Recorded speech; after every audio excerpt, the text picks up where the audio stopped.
This is George Dionne with Metal Express Radio, and I am here with David White from Heathen. How you doing, David? I'm good. What's up? Awesome. I ask the same question of everybody at the beginning of my interviews. If I knew absolutely nothing about Heathen, how would you describe the band's music to me? Musical. Transcendent. I think that, you have, it can be brutal at times, and it can be beautiful at times. I think well-rounded is well-rounded metal. No, I like that. That's a fair description. Yeah, I was just gonna say that it's been a long run. So I think we've covered the gambit on a lot of things, heavy metal. So right. Speaking of music, you have a new album on the way, Empire of the Blind. Been about 10 years since your last album. Was there a reason for the delay? Yeah. Well, as you know, or I don't know if everybody knows, but one of our guitar players, Lee Altus, also plays guitar for the band Exodus. And Gary Holt had the call to play with Slayer, and they wanted to keep that train rolling, so they asked Cragen to fill in for Gary so they could tour. And basically took both the guitar players away from Heathen, basically crippling us for a while. With all that going on, it was pretty hard to get a record done. And then we actually added a new drummer and a new bass player. So there was a lot of things going on in the last, 8 or so years. Well, you guys kind of, technically you guys do release an album every 10 years or so. Well, yeah, it was a 3.5-year hiatus between Breaking the Silence and Victims. And that was, due to record label issues and mostly management issues that actually caused our issues with the record label. But, and then after Victims, that was a long hiatus. We didn't know if Heathen was ever going to be a band again. And then we hoped that it wouldn't take that long after the Evolution of Chaos to do a new record. But like I said, with the whole Exodus scenario, it just changes the dynamic, and then time just kind of gets goes right past you if you're not paying attention. Your first single is The Blight. Do you want to talk about that song? No. No, I'm just kidding. Well, it's about destroying the planet, right? Well, the lyrics, it's focused on the destruction of society and the planet through human corruption. Yeah. It's kind of like our desires and vanity becoming more and more evident, with our prominence of social media, as a society. It's we're so sucked into that, and I think that's where Cragen was going with it. It's very surfacey, and I think that it's sort of like a cry to look deeper, and I think that that's where we're at right now with this whole COVID thing. It's like it really is testing our humanity, And absolutely, a lot of good things are coming out of it, and then it's also revealing a lot of bad things. So, the second single is sort of the same lyrical content. I mean, it's about propaganda, which is perpetrated by social media, correct? Well, yeah, it's it has to do with the manipulation, through the media. It's being used. I mean, whether it's a foreign entity or these political entities or these conspiracy theorists, nobody. I don't know if you remember the movie, the Richard Pryor movie called "Which Way's Up." Nobody knows which way's up. Nobody knows which way's up anymore. Or down. Everything is it's freaking chaos. Are there any other tracks on the album that you're particularly proud of? Well, I'm proud of all of them. Right. The work that was done vocally, definitely an undertaking. And this is Cragen's baby. He wrote everything on this record. He really had a lot to say, and he put a lot of work into this record. And it was kind of when we talk about it, it was like a continuation of where we left off with the Evolution of Chaos and where I was coming from on that record, which a lot of things have come to fruition at this point. And then he's taken it a step further. And, I'm hoping that actually the next record will have a little more sense of humor. You know what I mean? It's like yeah, lighter subject matter. But on this record, I mean, I think my favorite songs, my two favorites are, actually my three favorites are "Sun in My Hand," "In Black," and "Shrine of Apathy." They are "Sun in My Hand" and "Shrine of Apathy" are kind of ballady. They're slower moving songs with a lot of depth, and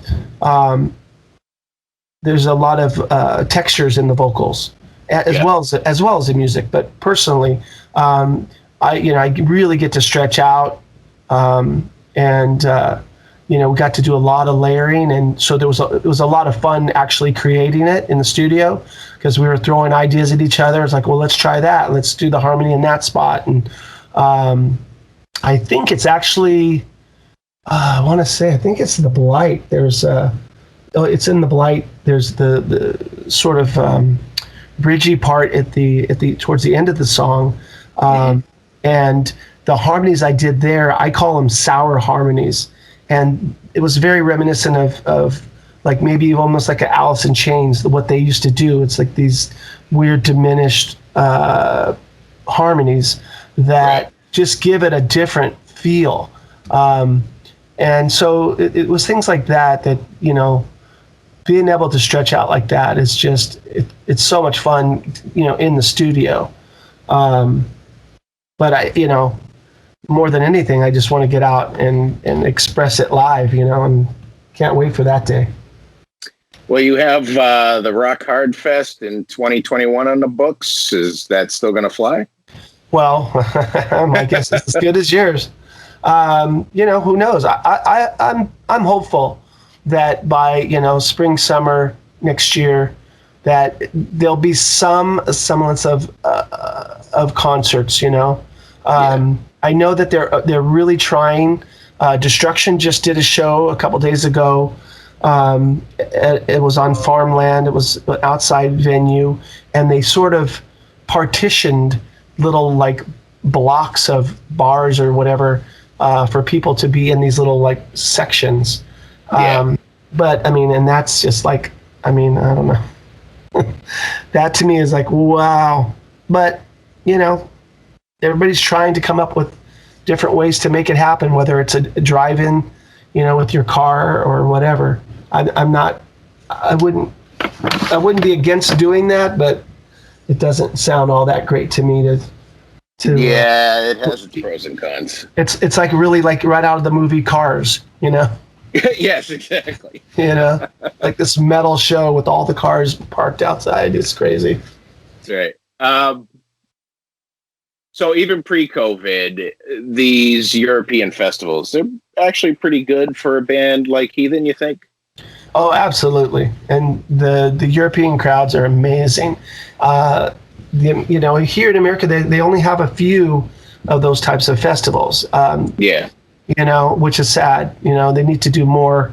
In the metal vein. I think there's definitely Metallica does these big shows and all that, but the festivals, it's not the same as in Europe.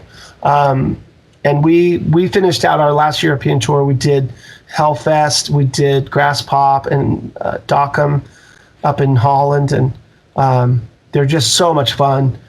And it's for me, it's you have that sense of like it's you've been able to play in front of that many people. You're exposing so many people to your music, and it's a beautiful, beautiful thing.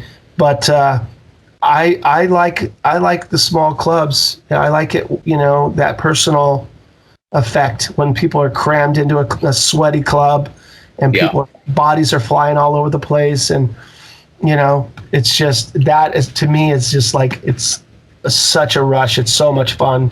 The intensity is just heightened, and when you do that, you also get spoiled because you want to see your favorite bands in the same manner. You know what I mean? You don't want to be like 60 rows back seeing your favorite band. Exactly. Your first album, Breaking the Silence, came out in 1987. Do you have any memories of that time period, putting the album together? Oh man, absolutely. Well, that was an exciting time. I mean, when I joined Heathen, and it was 1986, and it was kind of almost like a super group. You had Doug Piercy from Animal Chorus. I came from Blind Illusion. Carl Sacco, who played drums for Murder and Metal Church in the early days. Eric Wong on bass. And then Lee, who was, he was a young guy. He was a young kid that, was just, cutting his teeth on the guitar. But he was a slave driver. Some of the songs, because Heathen had actually started in '84 with Sam Kress and Jim Sanguinetti and Carl Sacco. They didn't have a bass player back then, and they had some song titles, and Sam had actually written some lyrics for, like, I think he had written some lyrics for Open the Grave and Pray for Death. I think there's a few different ones, and I took a poke at some of those songs and rewrote them so that it was actually coming from me.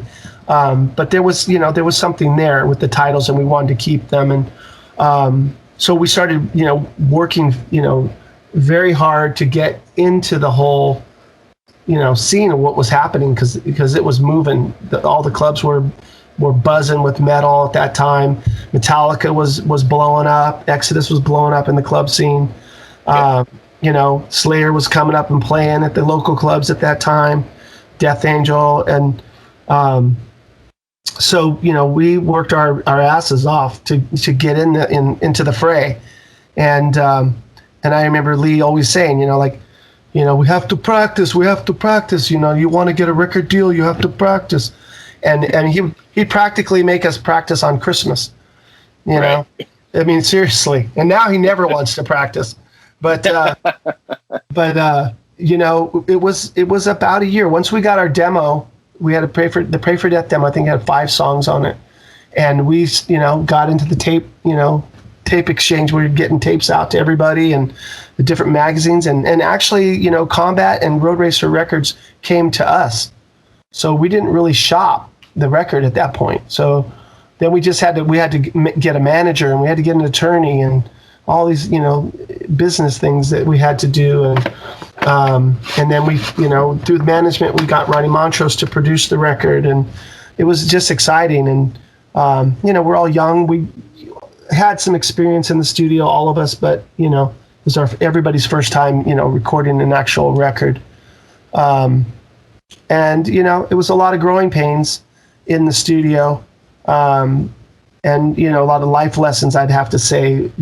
Working with Ronnie was a lot of fun, and we had fun with him. But when it came down to it, I don't think that he really understood what we were trying to achieve, and I think he was trying to make it almost like it was, like, in a sense, his record, in as far as his sound or whatever he thought he was trying to do. And there was some conflict at the end of things, and he had actually broke Carl down, as far as his playing goes, and broke his confidence, and that was one of the reasons why Carl left the band. And that's not what a producer's supposed to do.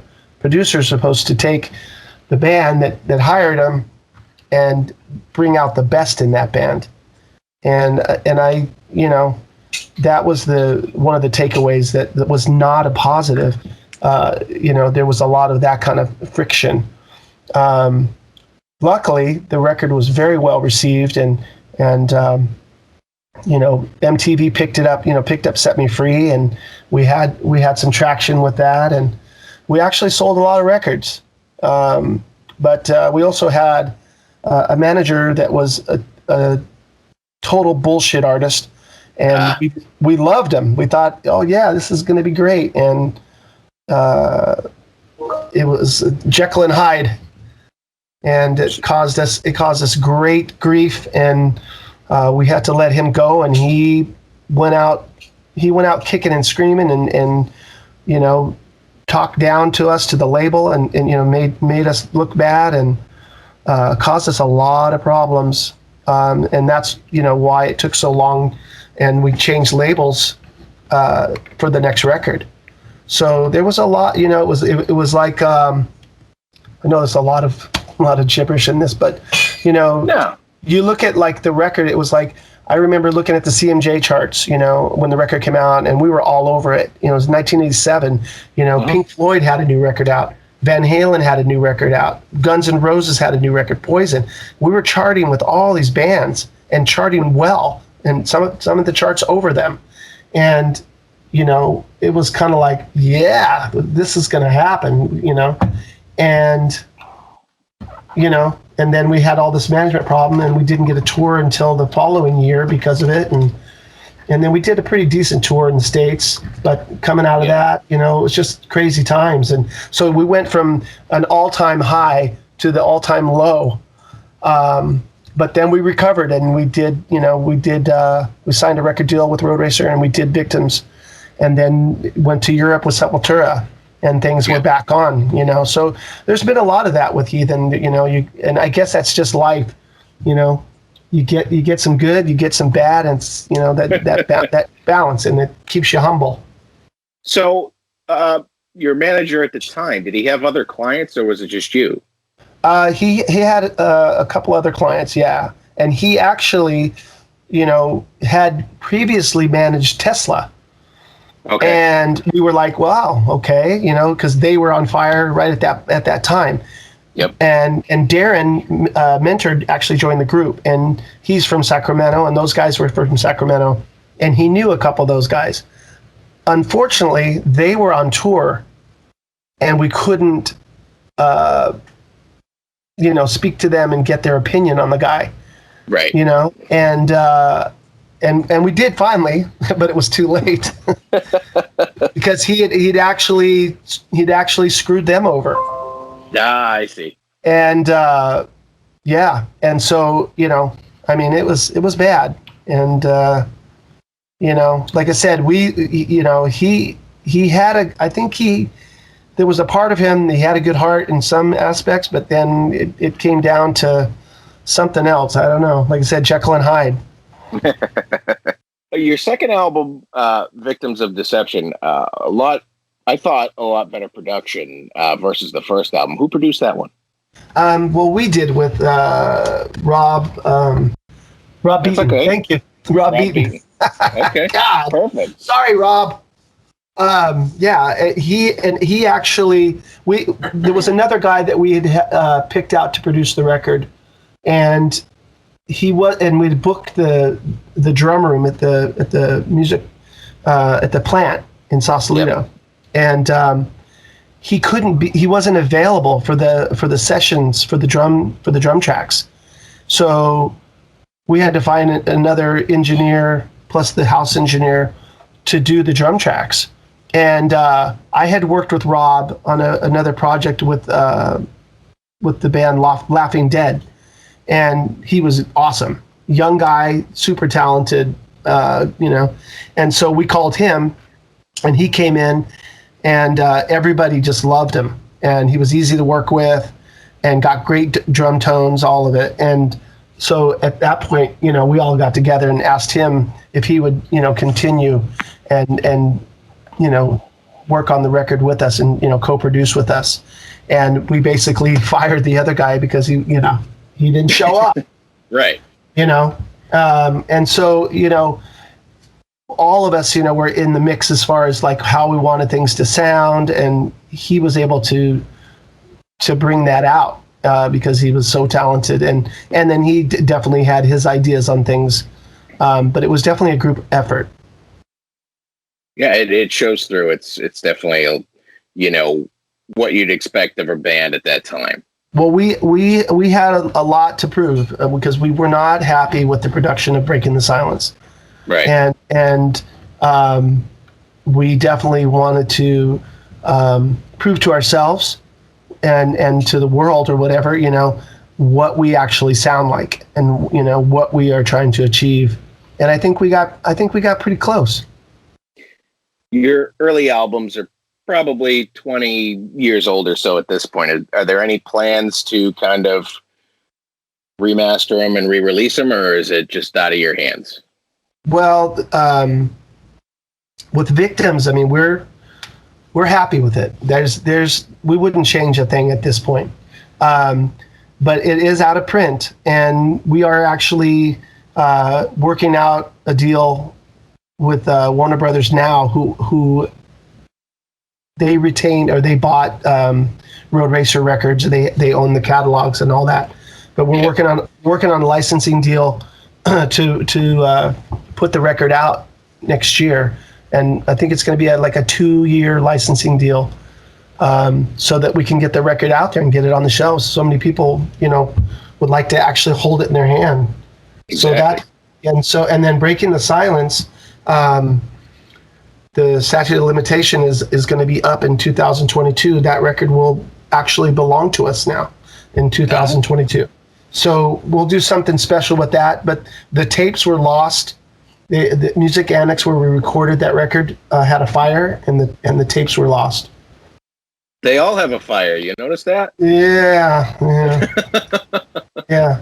I mean, it would be amazing to go back if we had that and go back and remix it. Even like I would love to go in and record, re-record some of the vocals, right? Things like that. But it is what it is, and there's a certain demographic of people that love the sound of that record and love the record for what it is, and I'm happy about that, and I'm proud of the record for sure. We also have stuff we recorded in our last European tour. We recorded live in Greece, and we have a probably about an hour and a half show that we just need to finish up as far as mixing and all that, and that's something that we're looking to finish up in the near future. Excellent. Are you thinking you're just an audio or a DVD audio kind of thing? It's going to be audio, yeah. It's funny because I just saw somebody posted one of the songs. I think it was Heathen song, and it was from the show. Oh, cool. It was, and I was like, well, somebody's got video of it now. That's going to start popping up. Like, you know what I mean? Like, it would be really cool to get a hold of it if we had, somebody had it all, Yeah. and sync it together. But I don't know about that. But but that's something, definitely. And the Evolution of Chaos. We actually we were able to talk Mascot into re-releasing it this year as a 10th anniversary, and we added a song, and we wanted to remix it. We wanted Zeus to remix it, and they were happy with the mix, so they declined that, but we were able to remaster it, and so Zeus remastered it so that it actually is compatible to vinyl and to streaming, because it was really only mastered for CDs. So the sound on the vinyl were not quite what they could be. Now they are. Perfect. Yeah. You guys came up in the 80s, and the 80s was known for their, excess and debauchery. What's the craziest thing that Heathen did back in that time? I can't talk about that. Ah, come on. No, well, I mean, I don't know, I mean, it's... You didn't trash a hotel room, you didn't... Well, there was a little of that.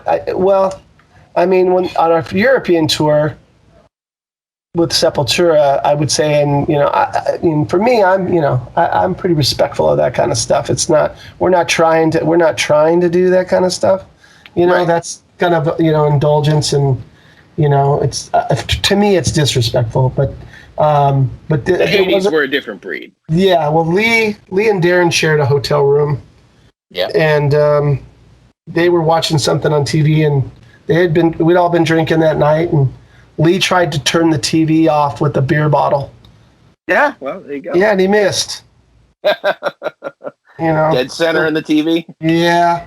but the bummer thing is that the management for Sepultura, they had a bunch of, on the tour, they had a bunch of hotels booked, through the promoters, but they had a tour bus, so they didn't really need them. So, and we had like the first 2 weeks of the tour, I think we had an English ambulance was our tour bus. That's awesome. And so to sleep in a bed, it was like, oh God. And so they hooked us up. Well, yeah. when that happened, of course the hotel called their camp, and no more hotels for Heathen. Back to the ambulance. Yeah, Lee shot us in the foot with that one. But there's been, we've had some good times. I mean, over the years, our bass player, Mike Yskrimsky, who we called Yaz, was a crazy motherfucker, and he liked to drink a bit, and I remember actually that was actually our first American tour. We were in Texas, and we went to the venue that we were going to play in Fort Worth, and hung out, and the local band that was playing let us get on their equipment, and we played a couple songs, and because we were going to come play there the next night, and then we had fun, we partied, hung out, and then we went back to the hotel, and these young girls followed us back to the hotel, and we're like, okay, we're just kind of hanging out, and we're drinking beers, and Yaz was outside drinking a beer, talking to one of the girls, and a cop car pulls up in the driveway of the hotel, and Yaz just panics and runs into the hotel room, and it's like, okay. So then the cops are there, and they're pulling us all out, and two cops. You got a rookie cop and you got a veteran cop, and the rookie cop wants to take us all to jail. Absolutely.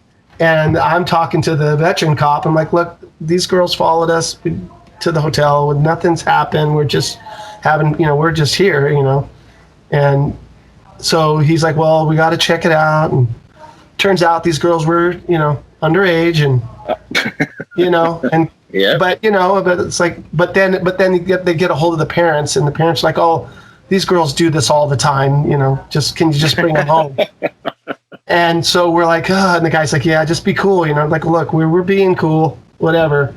And thank God, it didn't get worse, but we got out of that one. But then it was crazy. The 2 nights later, we were playing in San Antonio, and we did our sound check at the club, and we went to, we all got together and said, let's go out to dinner, just the band, let's go out, go have a proper meal. So we went to this restaurant, and we're hanging out, and we're ordering food, and all of a sudden this big guy comes up to the table, big cowboy hat, and he looks at us, and he's like, you all in a band?